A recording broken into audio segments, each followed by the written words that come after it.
William Zeckendorf Sr. was the most consequential American real estate developer of the mid-20th century, in the specific sense that no other individual developer assembled a portfolio of projects of comparable geographic scope, architectural ambition, and civic impact across the 15 years between the end of World War II and his company's bankruptcy filing in 1965.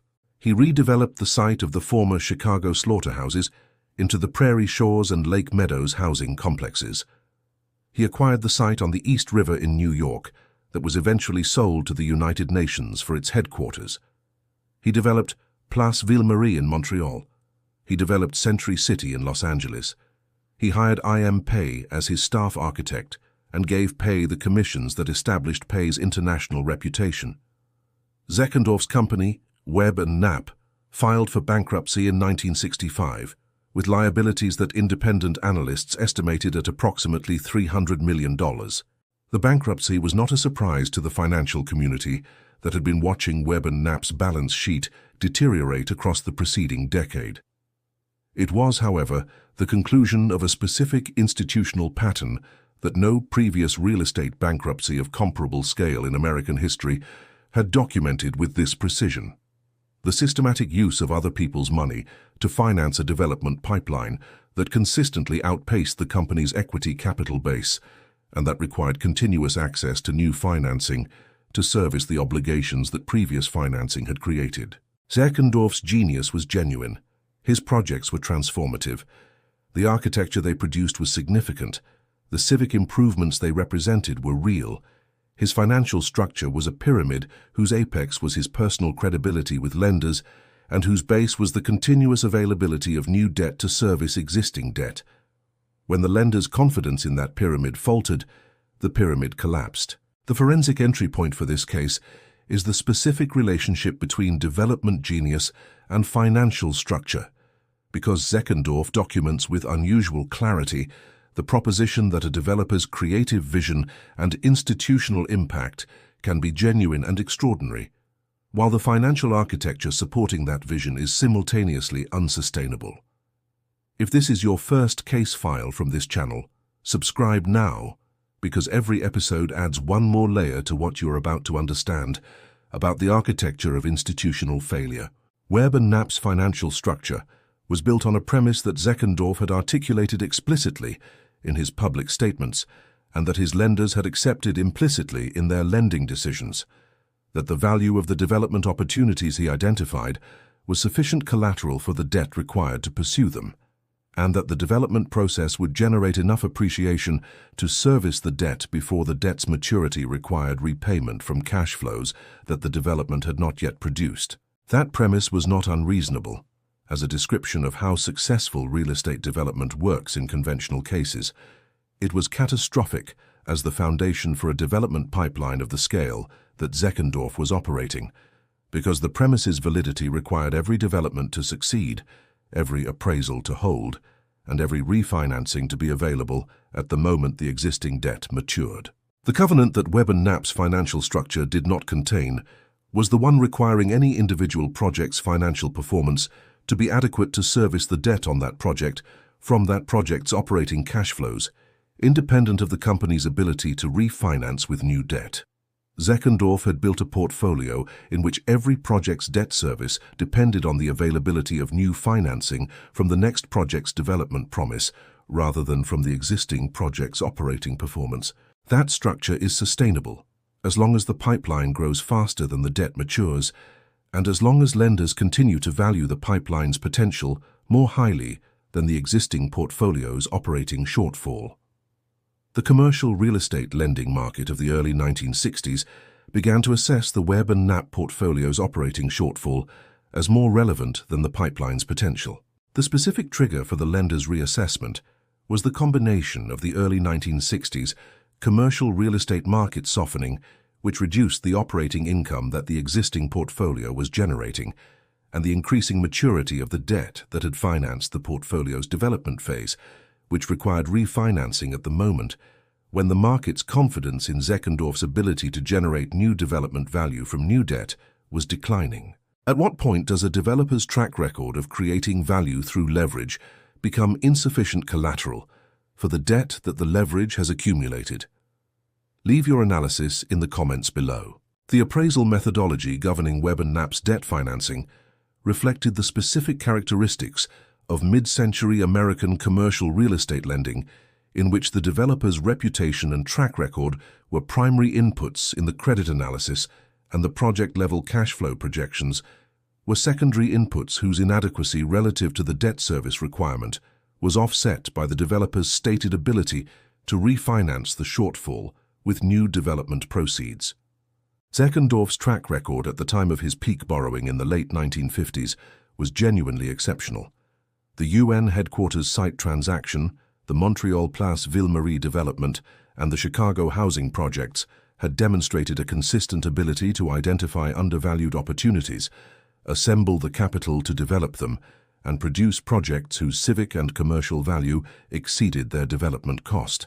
That track record had established a lender confidence that was calibrated to Zeckendorf's personal credibility, rather than to the Webb and Knapp portfolio's aggregate financial health.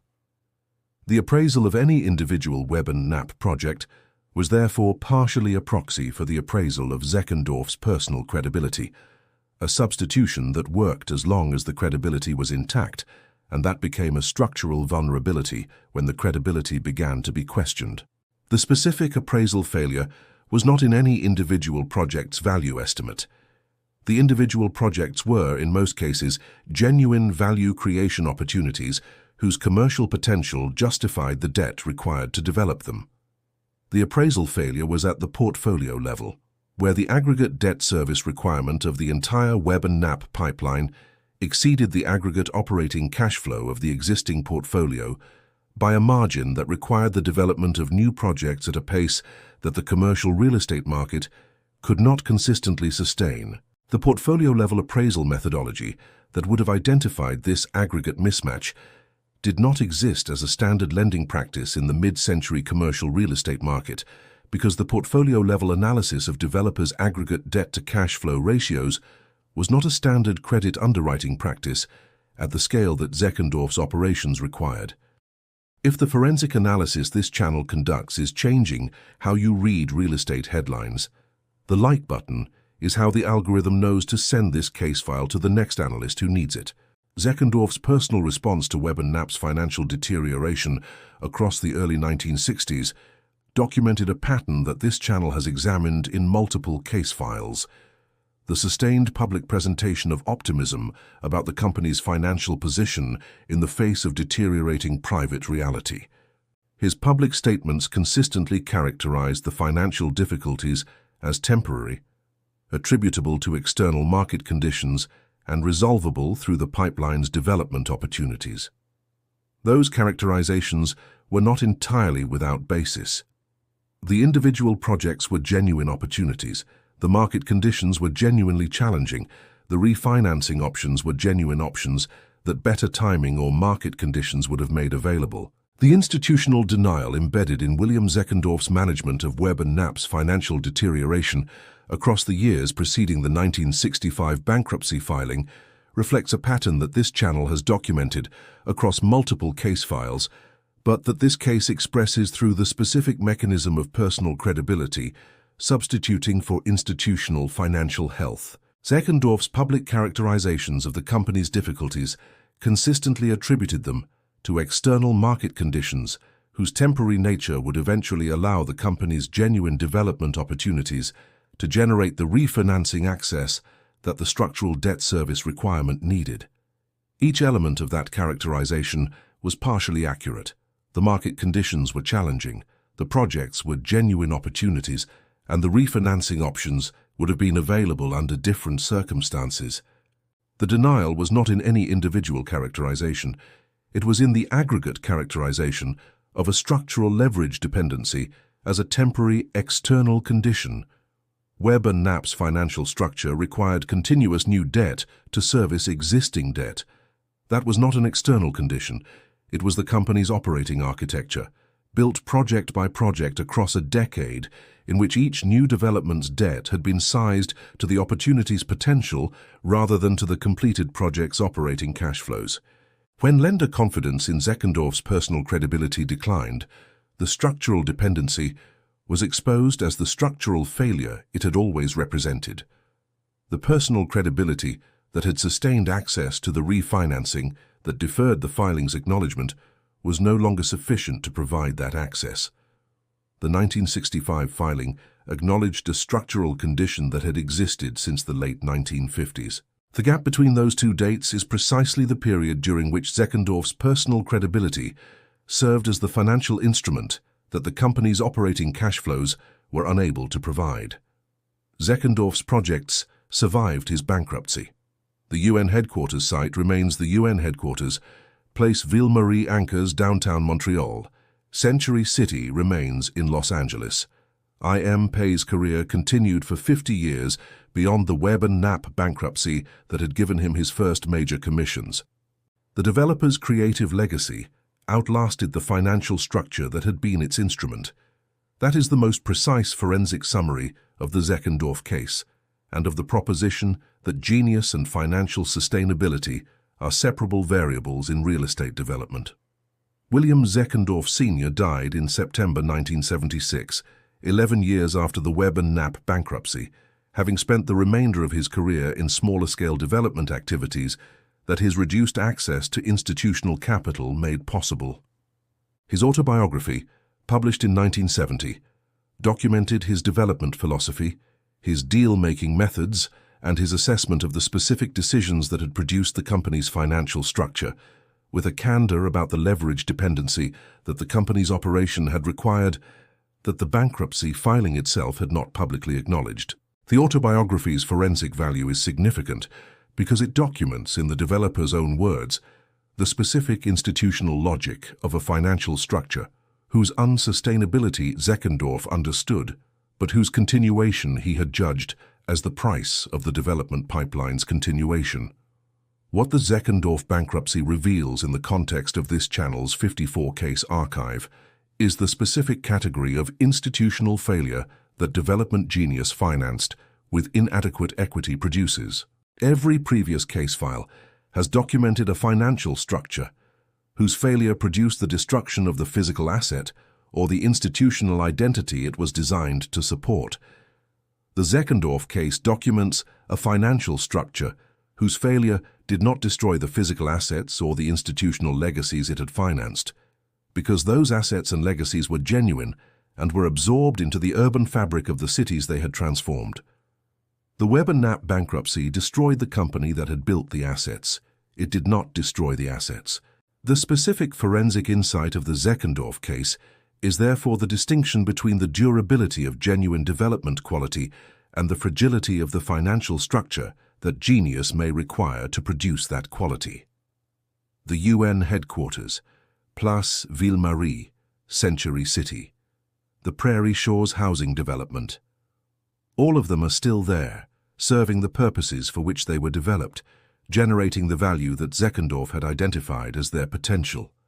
The financial structure that made them possible is documented in the bankruptcy filings of 1965.